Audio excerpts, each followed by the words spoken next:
Panevėžyje baigėsi Lietuvos atvirojo trieko čempionato pirmosios dienos pusė. Čempionato pradžia neatnešė daug netikėtumų. Moterų sprinto rungties pirmajame pusfinalyje kovojo Gintarė Gaivenytė Mikalajūnė ir Estijos atstovė Evelyn Idarant. Be didesnių sunkumų savo varžovę nugalėjusi Gintarė pateko į sprinto rungties finalą. Finale taip pat varžysis Vilija Sereikaitė, kuris savo pusfinalyje sausų rezultatų įveikė Gabrielę Jankutę.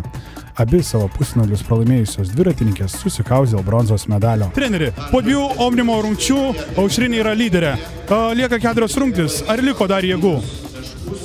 Ne, tai jėgų tai liko daug dar, kadangi ir šitas grupinis pravažiavo nepilną jėgą. Mums Lietuvos čempionatas dabar tarnauja pasiruošimui Europos čempionatui, kur mes išvažiuojam pirmadienį. Ir jinai matosi, kad čia visa galva aukštesnė yra pagal pasiruošimą. Taip, kad jeigu nieks neatsitiks, aš galvoju, laisvai laimės tą Omnimą. Ką galėtumėte įvardinti pagrindinę konkurentę Aušrinės?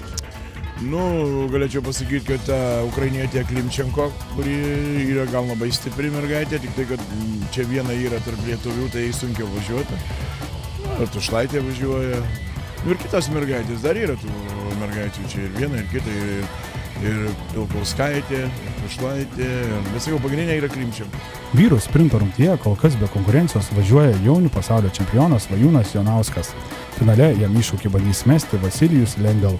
Dėl 3 vietos ir bronzos medalio susikaus bulgaras Miroslavas Minčevas ir ukrainietis Andrei Kučenko.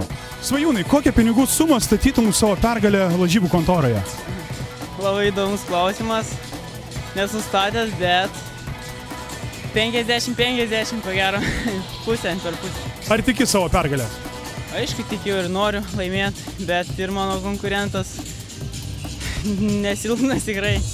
Po 2 Omnimo rungties važiavimų tarp moterų pirmauja Aušrinė Trebaitė, kuri buvo pirma tiek sprinto rungtyje, tiek grupinėse taškų lenktynėse.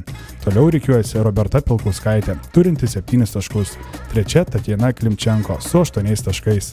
Ramūnas Navardauskas nesėkmingai pasirodė sprinto rungtyje, visas viltis deda į Omnimo varžybas, kur šiuo metu su 8 taškais yra 3 vietoje. Pirmauja ukrainietis Romanas Gladičias su 3 taškais ir 2 vietoje esantis Suomijos atstovas Mikas Simola. Ramūnai, liko 4 rungtys. Kuri rungtis tavo yra mėgstamiausia išlikusių? Neįsivaizduoju. Iš tikrųjų atvažiavau iš Plento, dabar bandau tik tai pažiūrėti, kiek ką išeina padaryti. Tai esam aš, Darius Červus, bandom tiesiog dėl savęs, kaip pasakyti, vis tiek pamatyti, kaip kvėpuojam. Tiesiog dėl savęs tikrai varžybaujam ir žiūrėsim, kas čia kur geriausiai išeis. Vis tiek, kai ruošiesi trekę, tada žinai, kas tau yra patogiausia. O dabar jau esam, aš jau gal prieš 2 metus startavau trekę, tai net neįsivaizduoju, kas man dabar geriausiai sekasi. Omnimo antroje rungtyje 30 km lenktynėse iškovojote 1 vietą. Ar visas jėgas atidavėt? Ar dar liko?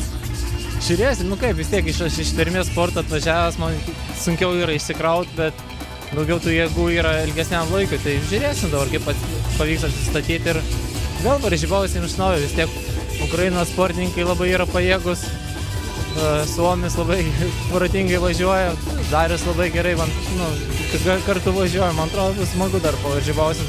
Pažiūrėsim, ką galim padaryti. Vis tiek nepasiduosim, kad čia be kovos, reikia kovoti.